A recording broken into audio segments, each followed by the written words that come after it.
She gave her only cookie to a sad stranger. She didn't know he was a millionaire CEO who'd change her life forever. The air was cold, damp, and thick with that post-rain chill that clings to your bones. 7-year-old Mariah Jenkins, a small black girl with bright brown eyes, round cheeks, and wild braids tied in red ribbons, skipped down the cracked sidewalk beside her mother. She wore a puffy blue jacket, patched pink rain boots, and clutched a paper bag from the corner bakery. In that bag was one thing, her favorite chocolate chip cookie. The last one, a treat for later. But Mariah's bouncing slowed as they passed an old wooden bench near the fountain. On it sat a man, head bowed, hair dripping, suit rumpled and muddy. His skin was pale, his beard unkempt, and his expression empty. Eyes glassy, shoulders heavy. Mariah tugged on her mother's coat. "Why's he sad?" she whispered. Her mother, Sheila Jenkins, a nurse in her early 30s with a tired face and a gentle voice, paused. "I don't know, baby. Sometimes grown-ups carry big feelings." Mariah looked back. The man hadn't moved. Mariah stared at the man for a few seconds longer. Then she reached into the brown bag. "Mariah, what are you?" But before her mother could stop her, the little girl walked carefully over to the stranger. Her boots splashed through a shallow puddle. The man didn't even look up. She stood before him, small and determined. Then, wordlessly, she held out the cookie. It was wrapped in a napkin, slightly warm still, gooey in the center. The man blinked. His eyes, weary and bloodshot, slowly rose to meet hers. "For you," she said softly. "You look like you need it more." His lips parted, but no sound came. The moment held, delicate, unspoken. He took the cookie with trembling fingers. A tear slipped down his cheek. The man, whose name was Daniel Hawthorne, though Mariah didn't know that, felt something crack open inside his chest. Daniel was 44 years old, once the polished CEO of a multi-billion-dollar tech firm. Just 48 hours ago, he'd lost everything in a hostile takeover. His board betrayed him. His investors abandoned him. His wife, tired of the long nights and short tempers, had left months before, and his daughter, estranged. He had come to the park to think, maybe to give up, and then this child, this radiant stranger, had handed him a cookie. Not pity, not words, just compassion. I don't," he stammered, his voice hoarse. Mariah beamed. "It's okay, you don't gotta say thank you, just feel better," and she skipped back to her mother. Daniel clutched the cookie like it was a life preserver. As Mariah disappeared into the mist, Daniel stared at the cookie and broke off a small bite. The sweetness surprised him. It wasn't just a cookie, it was a memory. Suddenly he was back in his childhood kitchen, a younger version of his mother placing warm cookies on a tray, humming a lullaby, back when life was simple and love was easy. Tears spilled freely now. He thought of his daughter Claire, 10 years old. He hadn't spoken to her in months. Was he really ready to give up? This little girl's act had reminded him he was human, still capable of feeling, of being saved. He took a deep breath. Daniel Hawthorne sat for another hour on that bench, cookie crumbs in his lap, thoughts heavy in his heart. The rain slowed to a drizzle, and with it his mind cleared a little. He stood up for the first time in hours, not just physically, but emotionally. The sharp ache of despair loosened its grip. He walked toward the train station, soaking wet and exhausted, but with a strange sense of purpose. Something had shifted. That little girl, so full of kindness, had reminded him of something he'd lost, the humanity buried beneath titles and spreadsheets. Back at his apartment, a sterile high-rise he rarely called home, Daniel changed into dry clothes, poured hot tea, and sat silently. His daughter Claire's school photo stared back from the mantel. Guilt throbbed in his chest. He picked up the phone, hesitated, and dialed. It went to voicemail. He cleared his throat. "Claire, it's Dad. I know it's been too long. I want to see you. I miss you. I want to try again." Then he hung up, unsure if she'd even listen. But that one voicemail felt like the first right thing he'd done in months. The next morning, Daniel stood in front of his office building. Only now it wasn't his office anymore. The building still had his name in brass letters above the glass doors, but he was no longer welcome inside. He wasn't here to reclaim his empire. He was here for closure. As staff walked in, whispering and glancing his way, Daniel stood tall. The pain in his eyes hadn't vanished, but now there was resolve. He nodded to the receptionist, who awkwardly waved back. Then he turned and walked away. Daniel didn't know exactly where he was headed, but one idea kept circling his thoughts like a curious bird. What if he could rebuild something better? Not a business, but a purpose. And in the back of his mind, the image of Mariah, red ribbons bouncing, brown eyes gleaming, kept flickering like a beacon. He didn't even know her name, but somehow she'd become his compass. Later that day, Daniel returned to the small bakery where the girl's cookie had likely come from. It was a corner shop with faded paint, an old bell above the door, and the smell of cinnamon and brown sugar floating in the air. He walked in and approached the counter where a cheerful older woman greeted him. "I'm looking for a little girl," he began awkwardly. "She gave me a cookie yesterday. Here, I think. Brown paper bag. red ribbons in her hair. The woman smiled knowingly. "Ah, that's Mariah. Comes here every Sunday with her mom Sheila. Nurse's discount. She always picks the biggest cookie," Daniel chuckled. "That sounds like her. Sweetest kid I've ever met," the woman said warmly. "Why do you ask?" Daniel looked down at the counter, unsure what to say. "She changed my life." That night, Daniel sat by his window, city lights blinking below. He thought about the past, boardrooms, profits, mergers. None of it felt important anymore. Not compared to one simple act of selflessness. He didn't know what he wanted to do next, but he knew how he wanted to do it. Through kindness, through human connection, through values that couldn't be bought or sold. He opened his laptop and started writing. Not business plans or profit reports, but stories, thoughts, lessons. He called it the cookie effect, a private document at first. It was about the ripple of a small act, about leadership with empathy, about building something people believed in, not just something that made money. By morning, the document was 17 pages long, and it was just the beginning. Over the next few days, Daniel reached out to old colleagues, not to beg for favors, but to pitch a new vision, a startup, yes. But this time it wouldn't be about apps or automation. It would be about people.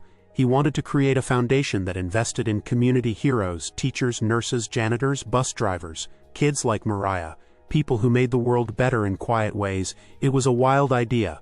Some laughed, some politely declined, but others, those who'd seen the cracks in corporate culture, nodded slowly and said, "I'm in." Daniel felt alive again, not as a CEO, but as a man with a mission. Despite his progress, one thing tugged at him constantly. He needed to find Mariah, not just to thank her, but to let her know what she'd inspired. He returned to the bakery every Sunday. Eventually, after 3 weekends of waiting, he saw her. Same red ribbons, same bright smile. Mariah recognized him instantly. "You're the cookie man," she giggled. Daniel knelt down, his eyes misty. "And you're the girl who saved me." Mariah tilted her head. "Saved you? I just gave you a cookie. You gave me hope," Daniel replied. "And I think that's even bigger." Her mother approached cautiously, until Daniel introduced himself respectfully and explained everything. They listened, stunned. Mariah sat at the long rectangular table inside the modest community center, her legs swinging under her chair as she tried to look serious like everyone else in the room. Daniel, now clean-shaven and in a crisp button-up shirt, but with a warmth that hadn't been there before, stood beside her. He introduced her not as a guest, but as the reason they were all gathered. He recounted the story, how a single act of compassion from a 7-year-old girl had pulled him back from the brink of hopelessness. "This is Mariah," he said, "the little girl who gave away her only cookie and changed a man's life." Some of the team members clapped, others wiped their eyes. Mariah's mother, Sheila, sat beside her, visibly moved. She'd never seen her daughter in such a spotlight. At first, she feared it was too much, but Mariah turned to her and whispered, "Mommy, I think I want to help people too." In that moment, something powerful was born. Mariah was no longer just the girl who gave a cookie. She was now part of a growing mission to build a more compassionate world. Within days, a local reporter who had been sitting in on the meeting published an article, "The Cookie That Changed a CEO." The piece went viral. Within 48 hours, major news networks picked it up. People from around the world began emailing Daniel and Mariah's mother, thanking them for reminding the world what compassion looks like in its purest form. Mariah's image, bright eyes, red ribbons, and that unforgettable cookie in her tiny hand, became a symbol of empathy, but Daniel refused to commercialize the moment. He set strict rules for how the story could be shared.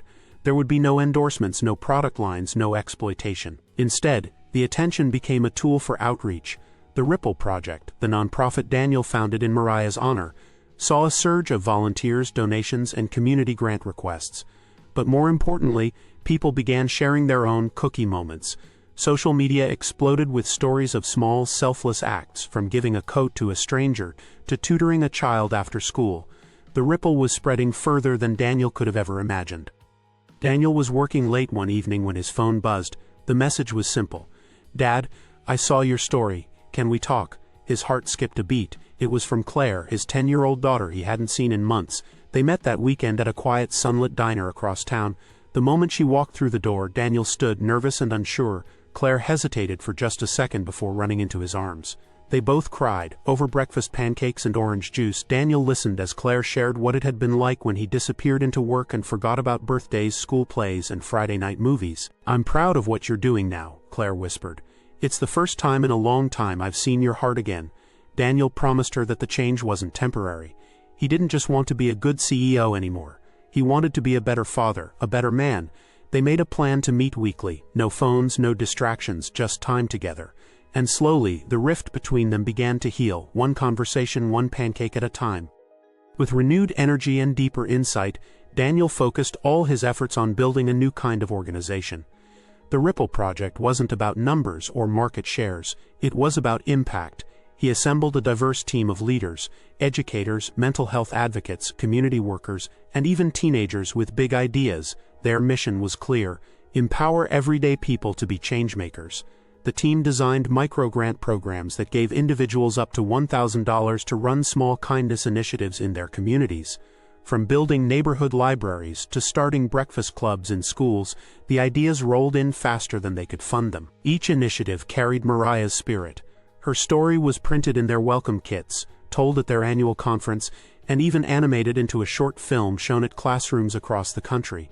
Daniel made sure every decision at the Ripple project passed one test.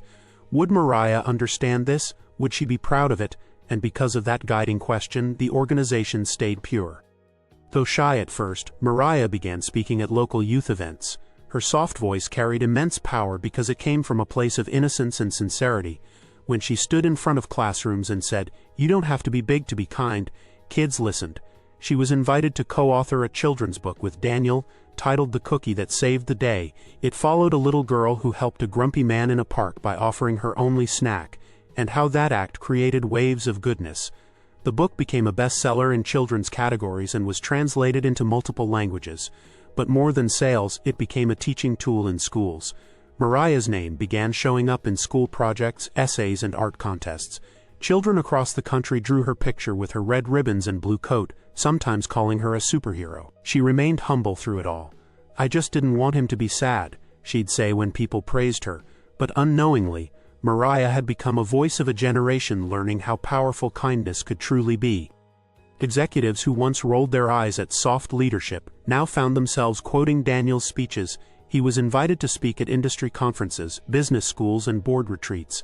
Not for strategy, but for values. When he spoke, he didn't use slides or pie charts. Instead, he shared stories. Stories of janitors who started tutoring programs, teachers who mentored kids after hours, and a 7-year-old girl who gave away her last cookie without expecting anything in return. One Fortune 500 company rewrote its HR manual after hearing Daniel speak. Another created a position called Chief Empathy Officer. The business world was changing. Daniel didn't see it as his doing. "It was never me," he often said. "It was Mariah. I'm just the microphone." And in the silence that followed his speeches, the audience always sat a little straighter, a little quieter, thinking about who they'd once passed by without noticing. Behind Mariah's quiet strength was Sheila Jenkins, a single mother who worked 12-hour nursing shifts and still managed bedtime stories and weekend walks. Daniel recognized early on that without Sheila, none of this would have happened. He invited her to join the board of the Ripple project. At first, she declined. "I'm just a nurse," she said. But Daniel insisted, "You're not just anything, you're everything that matters. You raised the girl who saved me." Sheila eventually agreed, and at the first board meeting she was the one to suggest expanding Ripple's funding toward hospital-based kindness programs. Flowers for patients with no visitors, care packages for overworked nurses, books for pediatric wards. Her presence brought a deep sense of grounding to the board. She reminded them to stay focused, to stay human. Daniel often said, "Sheila doesn't speak often, but when she does, we listen like it's gospel." Exactly 1 year after that rainy park day, the old bakery hosted a celebration. The back room was filled with balloons, handmade cards from kids, and warm trays of chocolate chip cookies. Daniel arrived with his daughter Claire. Sheila and Mariah greeted them at the door. Mariah had grown an inch and wore a yellow dress with her signature red ribbons. She walked up to Daniel, smiled, and handed him a cookie. He laughed, moved beyond words. "Starting a tradition, aren't you? Every year," she said proudly. Forever, they sat together, Mariah, Daniel, Claire, and Sheila, surrounded by dozens of strangers who'd been touched by the story. Some were volunteers, some recipients of Ripple grants, others just curious neighbors. The bakery owner raised a toast, "To the cookie that changed the world, one bite at a time." With the city's permission, Daniel had a bench installed at the park where it all began. Right beside the fountain under the same tree where he once sat defeated, now stood a simple wooden bench with a polished brass plaque. It read, "One cookie, one act, one life forever changed. Sit here and remember the power of kindness. Over time it became a quiet destination for reflection. People left flowers, thank you notes, drawings, and even cookies wrapped in napkins. Some came to sit and cry, others came to dream. The bench became more than a tribute, it became a symbol. A young boy who sat on it one day said to his mom, "This is the thinking bench. You get ideas here." And she smiled because he was right. Mariah never saw herself as special. She didn't aim to be in the spotlight or change the world. All she wanted was to share something with someone who looked sad. Daniel never imagined his lowest moment would lead to his greatest transformation. But the truth is, kindness doesn't follow a script. It doesn't need a camera, it just needs a willing heart. Because of one girl and one cookie, lives changed. A man healed, a daughter forgave, a movement began, and somewhere, someday, someone else will face their own moment of choice. A chance to give something small with love, and maybe, just maybe, the ripple will begin again. If this story touched your heart, be sure to like, share, and subscribe. Let's keep the ripple going.